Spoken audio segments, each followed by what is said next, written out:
To add a formula question type, we are first going to click on our Questions tab and select New Question and change our question type to Formula Question.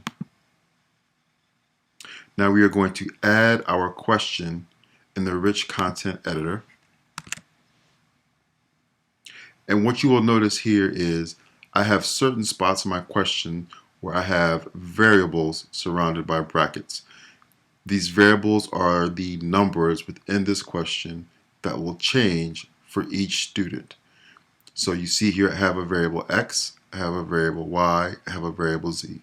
It does not have to be x, y, z. You could use a, b, c. I just chose to use x, y, z. But you need to make sure that each variable is different. You should not have y, y, y for all your variables. Make sure that each variable that you want to be changed to be different. You want those to be unique. So once you have your questions in here, you have your variables surrounded by your brackets, you need to go through here and do a few steps for your question. The first one is a variable definition where you are going to define a range for each variable.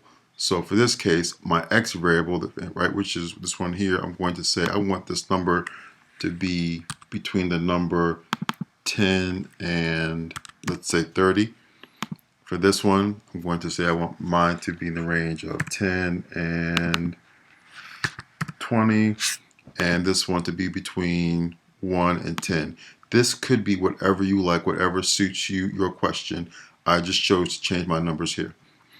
Once you have done that, the next section where you have the formula definition, this is where you have to tell Canvas how the students are supposed to find the answer. So in this case, for my math problem, what I would hope my students would do is add x plus y and subtract z. So for every student who sees this question, that is the basic formula that they should take to answer this question. So I need to tell Canvas that's how you find the answer. So I'm going to type in the formula here, which is x plus y minus z. I'm going to select save. And now you see the formula there.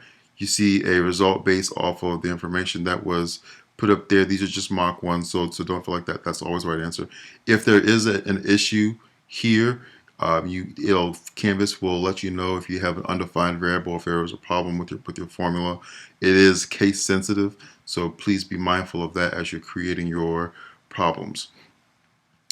The last section here is Canvas is asking you to generate possible solutions. So you can go through here and indicate how many possible problems you want. So I can say maybe if I have 30 students in my class, maybe I want 30 responses. I'm going to say 40.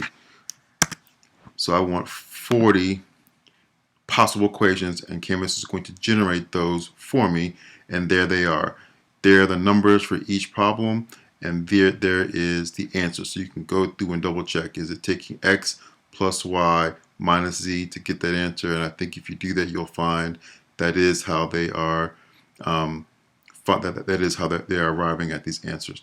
So once you do that, you can go through and take a look at each one of those. But once I'm done, I hit update question, and now I have created a question using the formula type.